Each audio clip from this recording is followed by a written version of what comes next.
The European Union is investing in your future by supporting this project through the European Regional Development Fund.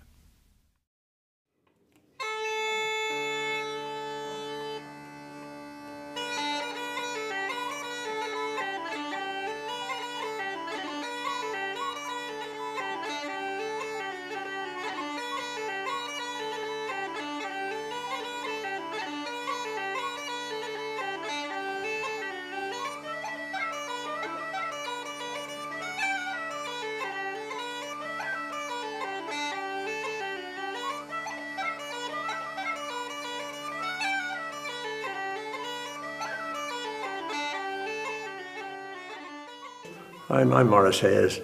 I live in Downpatrick. I grew up actually just down the street from here, and I used to use the museum, which was then the old barracks, as a playground. And it's one of the few handball alleys in Downpatrick was there. We used to climb over the wall to play at it. But then after that, I was town clerk at Downpatrick for 17 years, I think, from 1955 to 1973.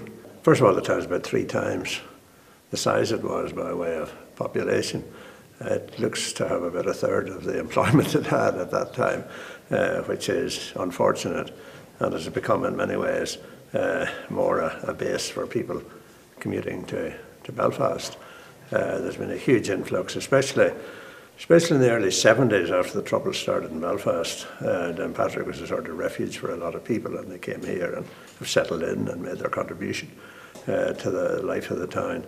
But when we started off, 1955, I think 55% of the houses were unfit for human habitation. And then the council concentrated very largely on housing, which was their big thing. And they were unique, I think, among councils in the north at that time, that they allocated houses on a point system, so that there was fair allocation of houses as well. I was raised in probably the first working class housing estate in the town, Marion Park.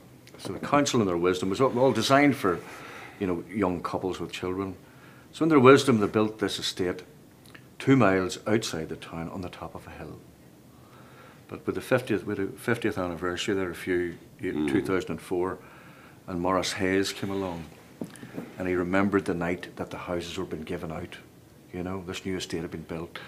It's transformation, 3-bedroomed houses, inside toilets, hot and cold water and all the rest of it. But all these young families were all there waiting apparently on the night that the houses were allocated, and it was fantastic excitement. They've changed the structure of the town really in a way, and they've put pressures on the town centre, particularly the town hall corner, which it's found it difficult to deal with. And I always liked the town hall corner as the centre for Downpatrick, mainly because it was where English Street, Irish Street and Scotch Street met, and in many ways it was symbolised the meeting of the 3 traditions and the 3 cultural groupings that settled this area and put it together. And I think the fact that they were able to meet together in Downpatrick had a lot to do with the fairly good community relations you had all the time. Thank God we missed the worst of the troubles, and I find myself in a different country when I crossed the Coyle Bridge, really.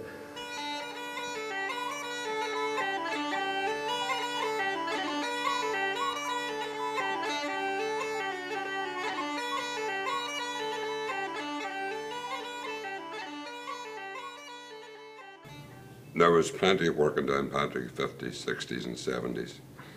Any young boy leaving school, there were plenty of factories, plenty of building firms. People wanted 3rd education, but there was never any problem getting work. The local hospitals supplied a lot of work as well.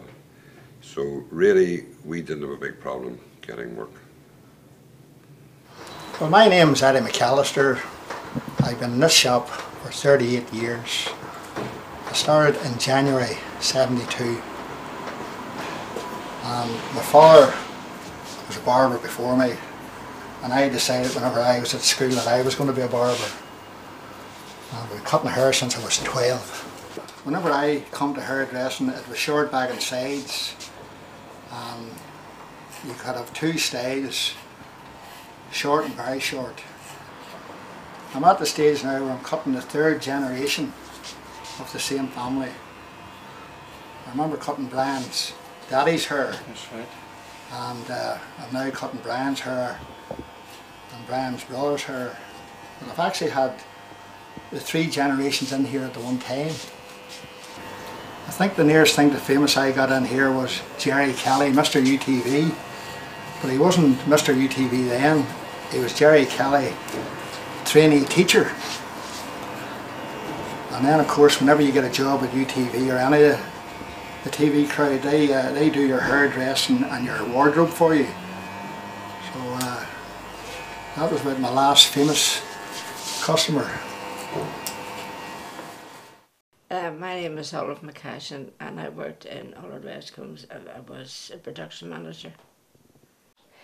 The work was very interesting in a way. I suppose when you think people sit in a factory doing nothing, there's quite a lot to it. It starts off in the weaving shed and we would have got the fabrics up and we had our drawings and all, whatever they were. We put the plans out, got the materials ready, got them into work in progress, and from that then we looked at the end product and everything seemed to be okay. The examiners there with packers, when people did dispatch them. In the early years when I did start, the director used to come down and pack himself. We're a very small body of people in those days. There was about maybe 10 of us. So you were a jack of all trades. You were sewing one day, you could be packing the next day, and so forth. All the big stables in England that, you know, the people would supply, we supplied horse rugs, rollers, head collars, girths, anything horse needs, we supplied it. And it was all, we had a salesman over in England, he took all the customers over there. And we had also one down south, which was round Kildare and all that place. It was excellent for getting orders and harder to please sometimes than the English people, but it worked out all right.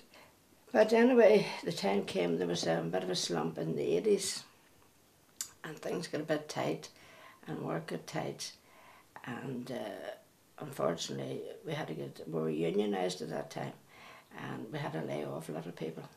It was a big heartache to us all, but it couldn't be helped. Those factories unfortunately have all gone. The hospital's nearly finished. The building trade has dried up. Very, very hard to get employment nowadays. I didn't go to get any jobs because I was on the special care. I didn't have a job, but then it came a certain age. I did lollipop woman. I did domestic up in the Downshire when I came a certain age. Domestics in the Downshire, I was a cleaner in the Downshire, so I was. And I really enjoyed that there too, and then it just took not long well. We couldn't go back. The hospitals were the big thing, and the whole nature of hospitals has changed, and the whole nature of the small local hospital has changed. But the big one at Downpatrick, of course, was the Downshire.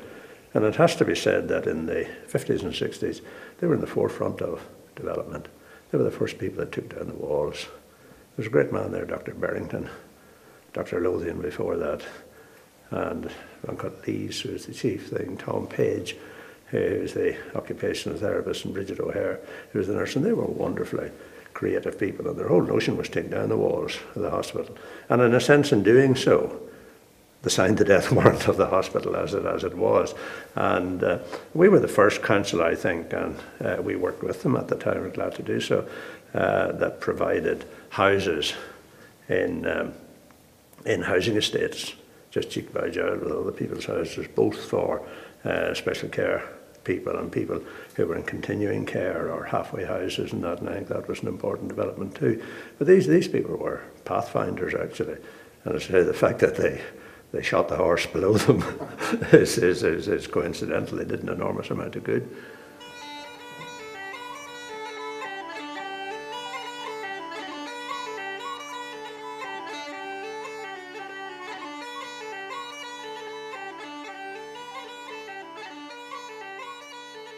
Yes, that's a picture of the old Belfast and County Down railway station in Market Street, which has since been knocked down and cleared away to make way for the shopping centre, and you can see what a loss there was architecturally and in other ways. That photograph was taken probably just after, maybe just about the time the railway closed, and you can see the bus outside. And part of the reason that the trains didn't do so well was that the buses were running in opposition to them, and that was that.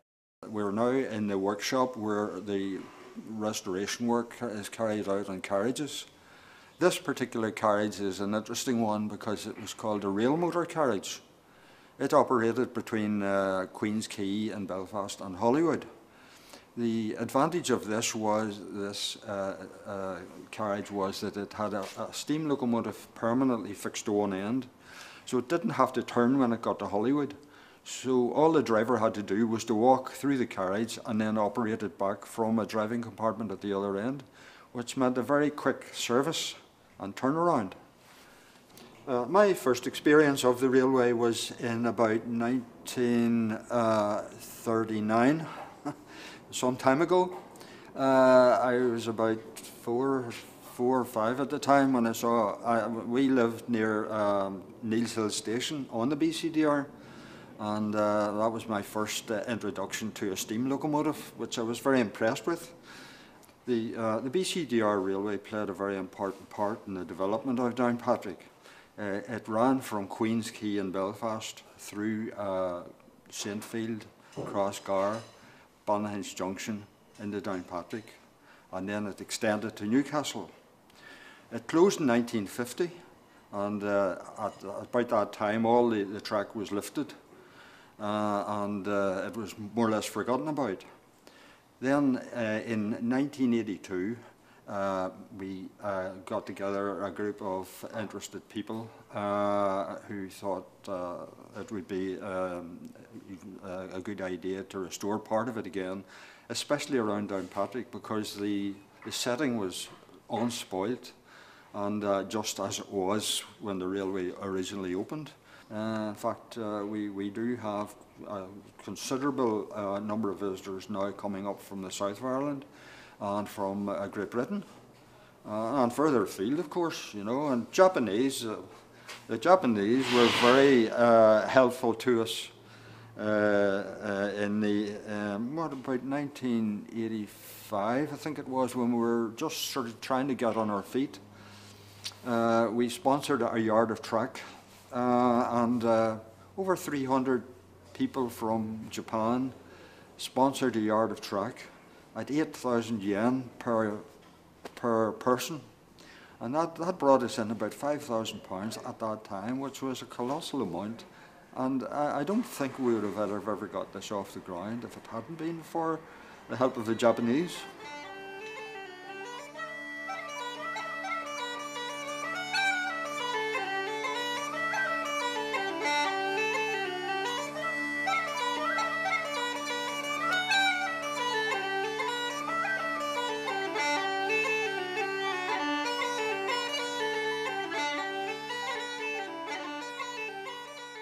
A lot of sport in Downpatrick. The Russell Gaelic Union had their football team, their hurling team.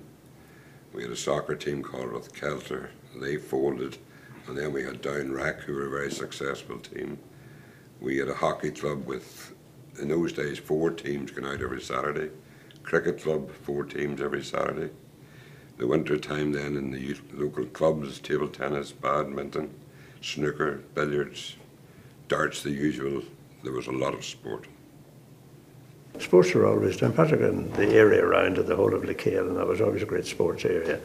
There were people interested in horses and show jumping, there were people interested in dogs. There's a photograph there somewhere of an old row of low houses called Saltbox Row. And I remember Frankie Ray had a great dog called Saltbox Row, which won regularly in Celtic Park and was of a great standby for the punters in Downpatrick. That was in the 1930s.